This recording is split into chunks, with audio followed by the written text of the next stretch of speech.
Diana, a name my mother gave me, was named after a British princess. Obviously, she hoped that I could be as graceful as the princess was. Unfortunately, I failed her.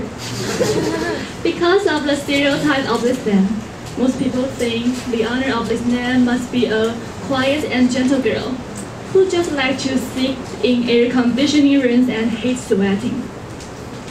But actually, I do enjoy certain activities, but also indulging myself in tennis games. I love to play and watch tennis games in my leisure time. Tennis is an individual sport. Players enjoy the triumph and honor alone without sharing with teammates. But they have to take a responsibility when being defeated. Morozovin, my favorite tennis player, a tall and handsome guy with great skill and talent, was the men's single #1. But due to his bad temper, his career declined after he got the champion in Australian Open in 2005. On the other hand, Roger Federer, a doubtless excellent tennis player, was not seriously defeated when he failed to win the 6th champion in a row in American Open. What I want to say is that tennis games are just like human life. We may have good shots sometimes, but fail at the end. We may face a plight, but turn from worst to victory in the final. However, victory is not victory. Defeat is not defeat. Life depends on how we deal with them. In my opinion, we all should learn how to cope with all situations independently, just like the tennis players do. Tennis, this elegant sport, teaches me a lot. Okay, after exciting sports, I have to give myself a place to relax, and books to provide a great space for me to live my soul. Reading is one of my favorite habits.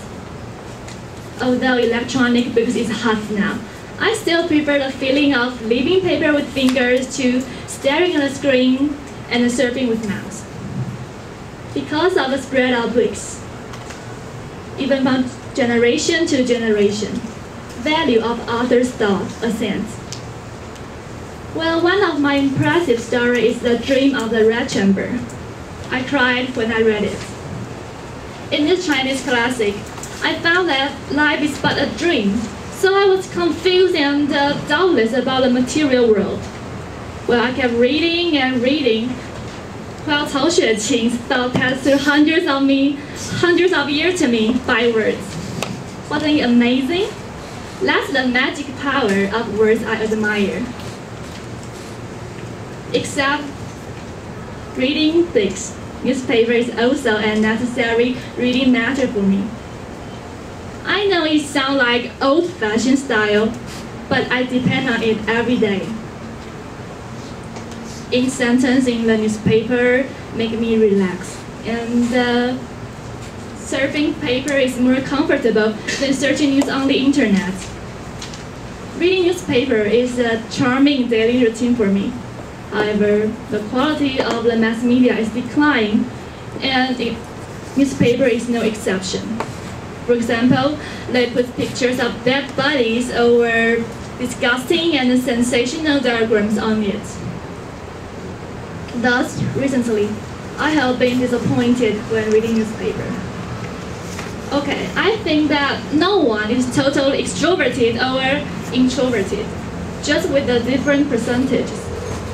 Currently, I'm glad I have a great balance between the two personalities.